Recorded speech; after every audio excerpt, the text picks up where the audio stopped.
Let me take a moment and talk about Riverside.fm. It allows you to record studio quality audio and up to 4K video. When you need to record audio and video, Riverside.fm can do it. So if you're looking for a hero platform for all your recording needs, from podcasts to webinars to any video content, Riverside.fm. I've got a promo code for you where you'll receive a 30% discount on the first 3 months of your subscription. I'll give it to you twice. The promo code is SHIPIT. All one word, SHIPIT. And you'll pick up a 30% discount on your first 3 months of your subscription. Riverside.fm. Before this modern era of the Super Bowl determined a champion and the NFL championship games before that, the NFL champs were the ones with the best records. Well, we're going to take you right on that borderline of championship game and best record to determine the champion to 1932. And we'll discuss how that first championship game was played in just a moment.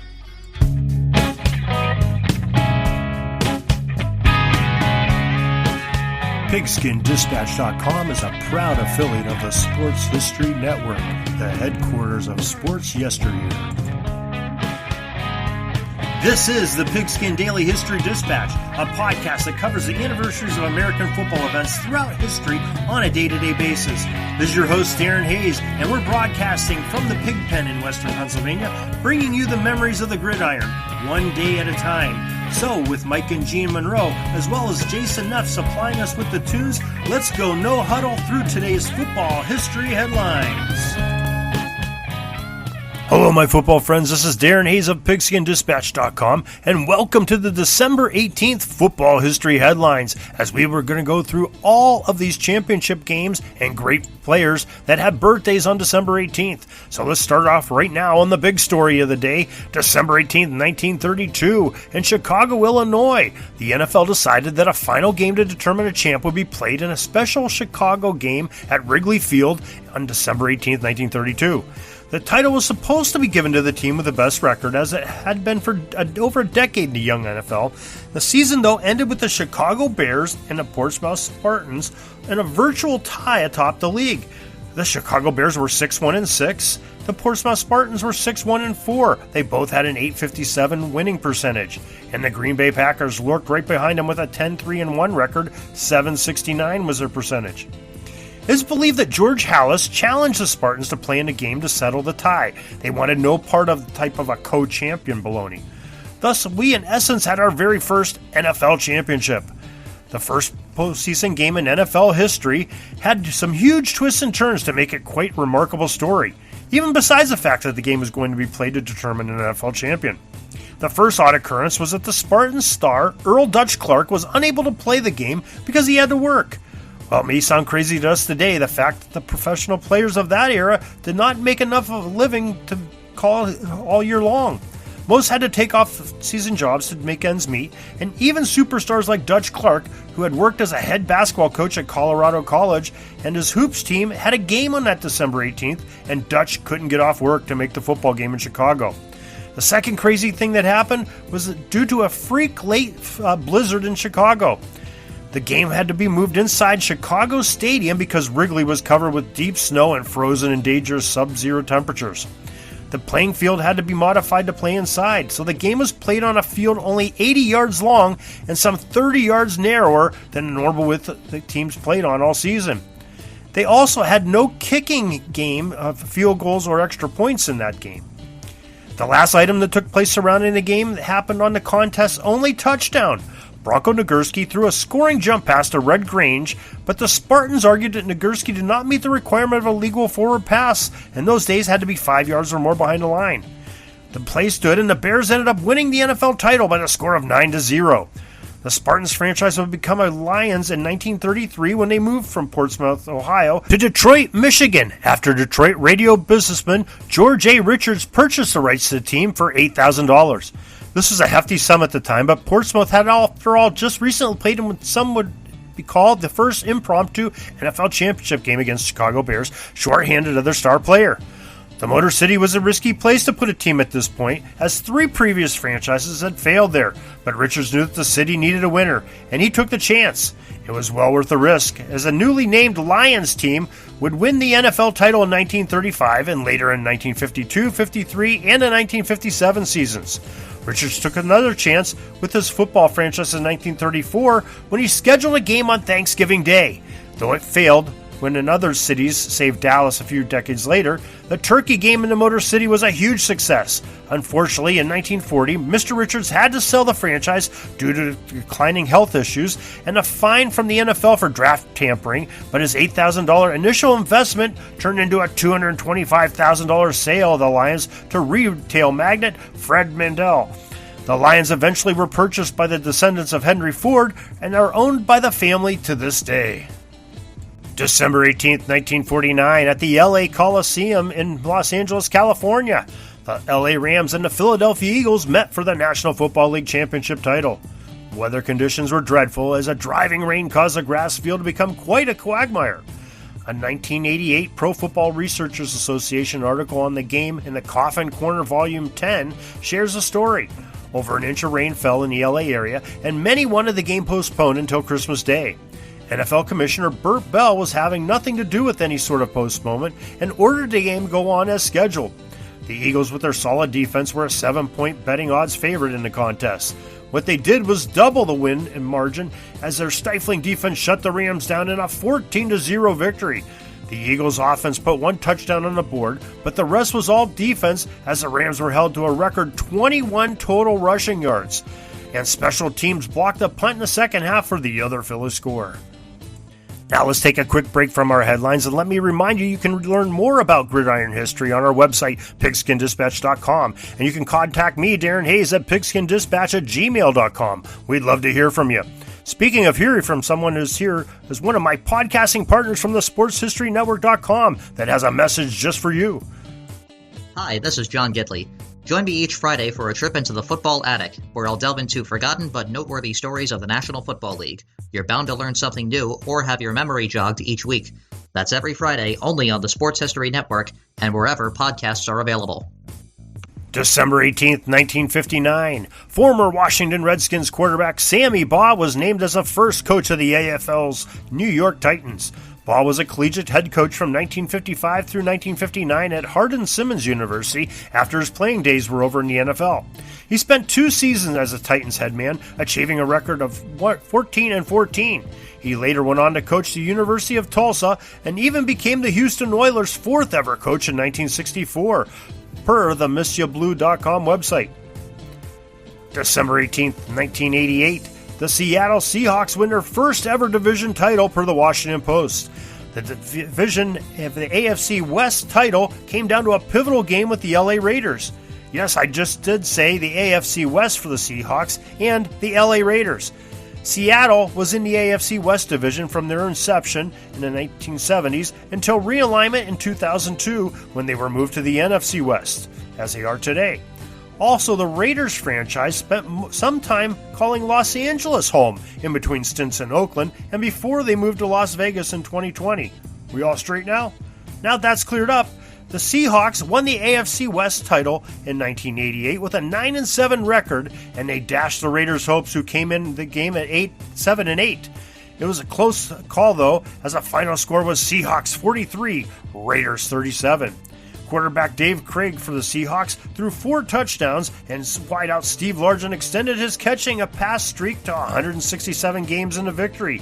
The Seahawks would end up losing to the Cincinnati Bengals 21-13 the very following week in the AFC Divisional Playoffs. It's time to get us some Hall of Fame birthdays for this December 18th, and we'll start off on December 18th, 1892 in Spooner, Wisconsin. Gus Welch, the quarterback of the Carlisle Institute team, was born. Gus was recruited to Carlisle's by none other than Institute's very famous coach, Pop Warner. Welch was an honor student at Carlisle per the NFF, and Pop used his smarts of this young player to fit in as the team's quarterback. Gus had to grasp on how to use the tempo and timing of the team as its signal caller to catch weary defenses off guard.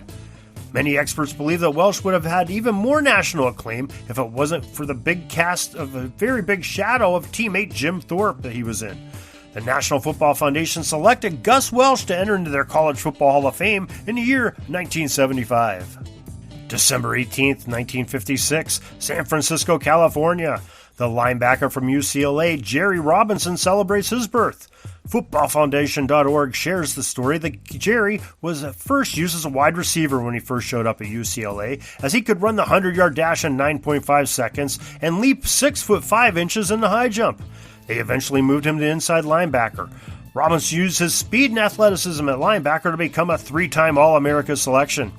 During the 1977 game against USC, he put on a show with 23 tackles and did even better in a 1978 game against the Air Force Academy when Jerry registered 28 tackles.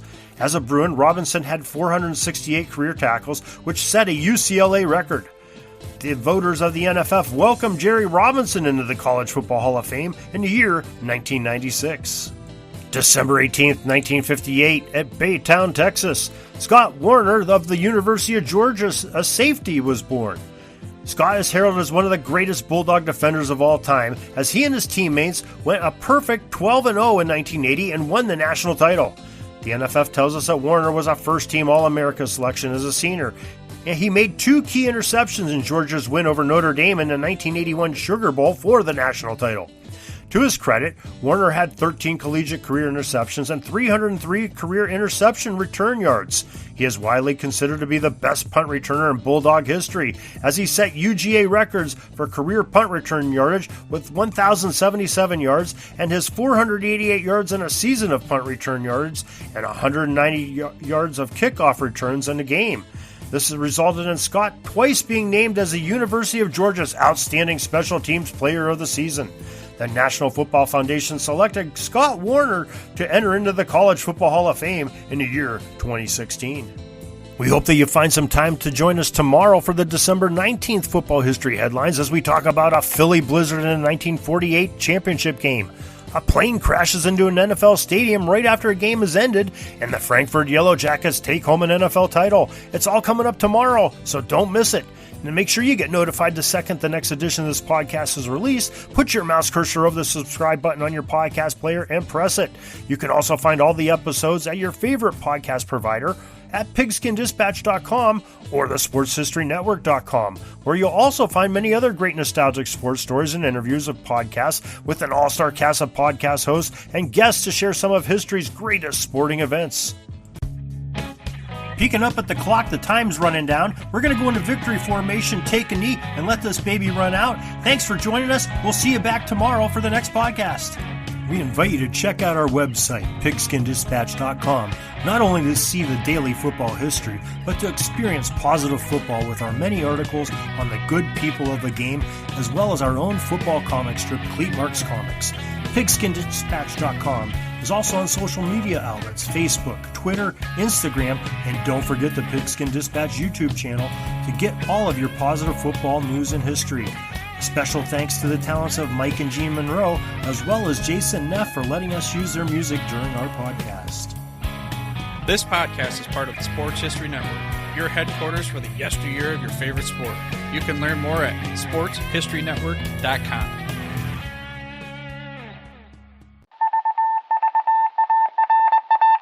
It was just another ordinary day in the offices of the Pittsburgh Guardian newspaper circa 1924. But for Marla Delft, assistant editor, everything was about to change. For she was about to discover the awesome attractiveness of Row 1 brand retro sports paraphernalia items thanks to Orville Mulligan, sports writer. And there it is. Wow, Orville, that's really the bee's knees. Isn't it just? A poster-sized replica of the actual 1909 World Series program cover. I can see that. But where did you get it? And where'd you get it framed? I ordered it from the Row 1 website, where over 6,000 items of sports memorabilia from the 1880s to the 1990s are available for reproduction, in multiple sizes and in several different materials, with over a dozen styles of frame to choose from for prints like this. Well, I'm sure Mr. Delft would love to put up more of these in the office. But I'm equally as sure they're beyond this newspaper's budget. Not at all, my dear Marla. See for yourself. Go to sportshistorynetwork.com/row1. sportshistorynetwork.com/row1. Oh my, these are good prices. Oh, and look at this stuff. Oklahoma-Nebraska football, college basketball art, Michael Jordan items. And so it retro was that sports Marla Delft advertisement discovered the placards. splendiferous magic of Row 1 sports memorabilia, arts, and prints. You can too by visiting sportshistorynetwork.com/row1. That's ROW1 today for access to the full Row 1 catalog of gallery prints and gifts like t-shirts, long-sleeve shirts, telephone cases, coffee mugs, blankets, pillows, towels, and even shower curtains. Act today for 15% discount off all prints with coupon code SHN15 and 20% off all other items with coupon code SHN20 at checkout. And keep your dial locked to the Sports History Network for the exciting chronicles of the 1920 sports world in Orville Mulligan, Sports Writer. Coming soon.